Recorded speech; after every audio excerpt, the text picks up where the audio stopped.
صبر جميل والله المستعان على ما تصفون واستعینوا بالصبر والصلاة وإنها لكبيرة إلا على الخاشعين۔ گزشتہ درس میں اس آیت مبارکہ کے پہلے ٹکڑے کہ مشکل کی کسی کڑی کے اندر آپ صبر کریں گے، صبر کے ساتھ بھی آپ اپنے اللہ سے مدد طلب کر سکتے ہیں۔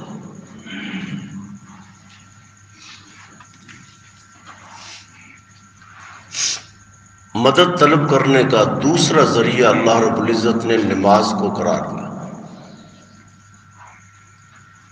مشکل کی کوئی کڑی ہو، کوئی شخص بیمار ہو، بے اولاد ہو، اپنے گناہوں کی بخشش چاہتا ہے، درجات کی بلندی چاہتا ہے، جہنم سے آزادی چاہتا ہے، اللہ کی جنت میں داخلہ چاہتا ہے، وہ نماز کے ذریعے مدد طلب کر سکتا ہے۔ نماز تو مومن کی معراج ہے۔ نماز در حقیقت ایک مومن کی عظمت کی بہت بڑی نشانی۔ کفر اور اسلام کے درمیان ایک حد فاصل ہے۔ نماز اللہ کی قربت کا ایک بہت بڑا ذریعہ ہے۔ نماز اللہ کی رضامندی کا بہت بڑا ذریعہ اور نجات کا بہت بڑا باعث بھی ہے۔ اگر آپ چاہتے ہیں کہ قیامت کے دن ہم جنت کے اندر اللہ کے پیغمبر صلی اللہ علیہ وسلم کے پڑوسی ہونے کا اعزاز حاصل کریں، شرف حاصل کریں، تو یہ نماز ایک بہت بڑا ذریعہ ہے۔ سیدنا کعب الاسلمی رضی اللہ تعالی عنہ بڑے جلیل القدر صحابی ہیں، خادم رسول ہیں، دن میں خدمت کرنے والے اور بھی بہت سارے صحابہ تھے۔ ایک دن سیدنا کعب اسلمی رضی اللہ عنہ نے سوچا کہ اگر رات کے وقت مجھے اللہ خدمت کا یہ شرف نصیب فرما دیں اور میں خدمت کر کے اپنے اللہ کو راضی کر لوں، یہ بڑے اعزاز کی بات ہے۔ رات کو نبی کریم صلی اللہ علیہ وسلم گھر سے باہر نکلے، کوئی ضرورت آپ کو پیش آ جائے اور مجھے خدمت کا موقع مل جائے، یہ میرے لیے بڑے اعزاز کی بات ہے۔ تو کافی دنوں سے خدمت کے جذبے سے نبی رحمت صلی اللہ علیہ وسلم کے حجرے کے باہر رات گزار دیتے۔ ایک دن نبی کریم صلی اللہ علیہ وسلم کسی ضرورت کے تحت گھر سے باہر نکلے، حجرے سے باہر نکلے، دیکھا رات کی تاریکی میں کعب اسلمی رضی اللہ عنہ بیٹھے۔ پوچھا کعب کیسے رات کی تاریکی میں آئے ہو؟ کیا پریشانی ہے؟ کون سی ضرورت تھی کہ آپ یہاں تشریف لائے رات کی تاریکی میں جب ساری دنیا سوئی ہوئی ہے؟ آپ نبی رحمت صلی اللہ علیہ وسلم کے حجرے کے باہر بیٹھے ہوئے۔ عرض کی اللہ کے حبیب کوئی ضرورت نہیں تھی، بس میرے دل میں خواہش تھی کہ دن کے وقت تو آپ کی خدمت کرنے کے لیے بہت سارے صحابہ اپنے آپ کو وقف کرتے ہیں، لیکن رات کی تاریکی میں جب سارے لوگ اپنے اپنے گھروں میں چلے جاتے ہیں، آپ کو کوئی ضرورت پیش آ جائے، میں خدمت کر کے اپنے لیے شرف سمجھتا ہوں۔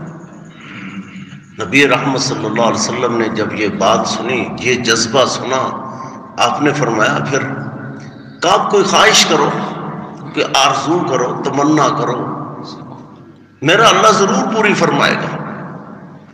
سیدنا کعب نے دیکھا آج اللہ کی رحمت جوش میں ہے، نبی رحمت صلی اللہ علیہ وسلم نے بڑی گارنٹی اور ضمانت سے کہا ہے، کوئی دولت کے بارے میں نہیں پوچھا، کوئی جائیداد کے بارے میں نہیں کہا کہ اللہ کے حبیب دعا فرمائے تاکہ اللہ میری جائیداد بڑھا دے. کسی عہدے کے بارے میں طلب نہیں کیا اللہ کے حبیب دعا فرمائے مجھے اللہ فلاں منصب پہ گامزن کر دے، ایسا بھی نہیں. عرض کہ اللہ کے حبیب مجھے تھوڑا سا سوچنے کا موقع دے دیں. اللہ کی رحمت جب جوش میں ہے، گارنٹی کی بات ہے، ضمانت کی بات ہے، تو چلو کوئی اعلیٰ ترین چیز مانگ لو. سوچ کے بعد، بڑی لمبی سوچ کے بعد عرض کہ اللہ کے حبیب میرا دل چاہتا ہے قیامت کے دن اللہ جنت کے اندر مجھے آپ کا پڑوسی ہونے کا شرف نصیب فرما دے. میرا گھر، میرا محل آپ کے محل کے بالکل ساتھ ہو. نبی رحمت صلی اللہ علیہ وسلم نے پھر کیا ارشاد فرمایا، اگر تم قیامت کے دن جنت میں میرے پڑوسی ہونے کا، ہمسائے ہونے کا شرف حاصل کرنا چاہتے ہو تو پھر کثرت سے نوافل پڑھو، کثرت سے سجدے کرو اللہ کی بارگاہ میں. تو اگر آپ یہ اتنا بڑا اعزاز اور شرف حاصل کرنا چاہتے ہیں، آئیں یہ نماز کو ذریعہ بنائیں. اور اسی بات کی طرف دعوت دیتی اللہ کہہ رہے وَاسْتَعِينُوا بِالصَّبْرِ وَالصَّلَاةِ، نماز کے ذریعے آپ یہ شرف حاصل کر سکتے ہیں. بدر کے مقام پہ مشکل گھڑی تھی نا، بے سر و سامانی کی حالت میں صحابہ جنگ لڑنا چاہتے، اور یہ اسلام کی پہلی وہ جنگ تھی جو بغیر پلان کے، بغیر کسی ترتیب کے اللہ کے پیغمبر نے لڑی. اچانک یہ جنگ مسلط ہو گئی، آپ کا کوئی ارادہ بھی نہیں تھا، صحابہ کا کوئی ارادہ بھی نہیں تھا. نبی رحمت صلی اللہ علیہ وسلم رات، صبح جنگ ہے، رات کے وقت سجدے میں سر رکھا ہوا ہے، رو رہے ہیں اپنے اللہ کے سامنے، گڑ گڑا رہے ہیں اپنے اللہ کے سامنے کہ اللہ یہ چھوٹی سی جماعت ہے، یہ چند افراد ہے، یہ چند ایک لوگ ہیں جو تیرا نام لیتے ہیں، اگر یہ زمین کی پشت پہ قائم نہ رہے تیرا نام لیوا کون ہوگا. نبی رحمت صلی اللہ علیہ وسلم کافی دیر سجدے میں روتے رہے، حتیٰ کہ ابو بکر رضی اللہ تعالیٰ عنہ نے دیکھا جگہ بھیگ گئی ہے، داڑھی مبارک جو ہے وہ آنسوں سے تر ہو چکی ہے. اللہ کے حبیب سر اٹھائیں، اب تو میرا اللہ کبھی بھی نامراد نہیں فرمائے گا، فتح نصیب فرما دے گا. تو جنگ میں کامیابی کا ایک بڑا ذریعہ کیا تھا؟ یہ اللہ کے سامنے سجدے تھے، یہ رکوع ہے، یہ سجدے ہیں، یہ قیام ہے. یہ معمولی چیزیں نہیں ہیں، یہ بہت بڑی دولت ہے اگر انسان سمجھ لے تو. صحیح بخاری کی حدیث ہے، مشہور حدیث ہے، کل پرسوں بھی آپ نے سنی، صرف اشارہ کرنا چاہتا ہوں. جب نبی رحمت صلی اللہ علیہ وسلم جد الانبیاء،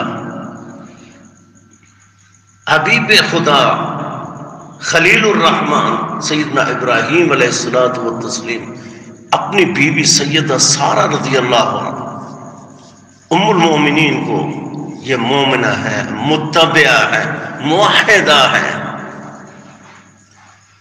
جنگل میں لے کر جا رہے تو رستے میں ظالم بادشاہ کی بستی بھی آتی تھی. ظالم کے ظلم سے نجات کا کوئی رستہ نہیں تھا. یہ جو بھی وہاں سے عورت گزرتی اس کے ساتھ برائی کرتا تھا. یہ اتنا ظالم جابر انسان تھا. وہاں سے جب گزرنے لگی تو اب ان کے پاس بھی اور کوئی رستہ نہیں. اپنے اللہ کے سامنے دعا کرنے کے لیے سب سے پہلے ظالم کے ظلم سے نجات کے لیے کون سا راستہ اختیار کیا؟ یہی نماز. اس مشکل گھڑی کے اندر سیدہ سارہ نے کس چیز کو ذریعہ بنایا؟ وَاسْتَعِينُوا بِالصَّبْرِ وَالصَّلَاةِ، اسی نماز کو. وضو کیا، 2 رکعتیں پڑھی اپنے اللہ کی بارگاہ میں، اور پھر اپنے اللہ سے دعا کی، اللہم ان کنت آمنت بک وبرسولک واحسنت فرجی الا علی زوجی فلا تسلط علی ھذا الکافر. صحیح بخاری کے الفاظ ہیں، اے اللہ اگر میں تجھ پر ایمان رکھتی ہوں، تیرے حبیب تیرے خلیل ابراہیم پہ ایمان رکھتی ہوں، اور میں نے ساری زندگی پاک دامنی کی ہے، ساری زندگی جو ہے مجھے کسی غیر محرم نے ہاتھ بھی نہیں لگایا، تو فلا تسلط علی ھذا الکافر، اس ظالم اور کافر حکمران سے اللہ مجھے نجات نصیب فرما دے، میری عزت اور عصمت کو محفوظ فرما دے۔ تو یہ دعا کرنے کی دیر تھی، 2 رکعتیں پڑھنے کی دیر تھی، اس کے جسم پہ کپ کپی طاری ہو گئی، قریب تھا کہ وہ مرنے لگا، اس کی موت کا وقت ایسے لگا جیسے قریب ہو گیا۔ پھر سیدہ سارہ نے سوچا اگر یہ مر گیا ظالم انسان، جابر انسان، تو اس کی فوج پھر مجھے نہیں چھوڑے گی، یہ قتل میرے اوپر ڈال دیا جائے گا۔ پھر اپنے اللہ کے سامنے وضو کیا، 2 رکعتیں پڑھی، پھر یہ دعا کی اللہ میں نے تجھ سے یہ ہرگز دعا نہیں کی کہ تجھے اسے موت نصیب کر دے، اسے مار دے، بلکہ مجھے اس سے نجات دلا دے۔ پھر جب دعا کی اے اللہ اسے صحت دے، اتنی صحت ضرور دے کہ یہ ظالم مجھ پر ظلم نہ کر سکے۔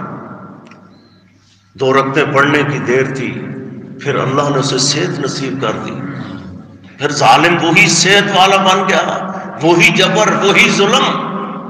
پھر اپنے اللہ کے سامنے اسی طرح 2 رکعتیں پڑھی، دعا کی، پھر اللہ نے اس کے ظلم سے نجات نصیب فرما دی۔ صرف ظالم کے ظلم سے نجات ہی نہیں نصیب فرمائی، بلکہ ساری زندگی کے لیے اس ظالم اور جابر حکمران کی بیٹی کو سیدنا ابراہیم اور سیدہ سارہ کی خاتمہ بنا دیا۔ استعینوا بالصبر والصلاۃ، مشکل کی کسی گھڑی کے اندر آپ اگر بیمار ہیں 2 رکعتیں پڑھیں، اس کو صلاۃ الحاجہ کہتے ہیں۔ یہ کتب حدیث کے اندر مخصوص ایک نماز ہے، مشکل کی کسی گھڑی کے اندر، چاہے کوئی ظالم ہے اس کے ظلم سے نجات حاصل کرنا چاہتے ہو 2 رکعتیں پڑھو۔ اگر کوئی تم میں سے بیمار ہو جائے، آپ چاہتے ہیں اللہ مجھے شفا دے دے، دنیا کے سارے ڈاکٹر ناکام ہو گئے، اسپتالوں سے ناکامی ملی، آئیں اپنے اللہ کے سامنے 2 رکعتیں پڑھے، دعا کریں، دیکھیں میرا اللہ شفا کیوں نہیں نصیب فرما دیتا۔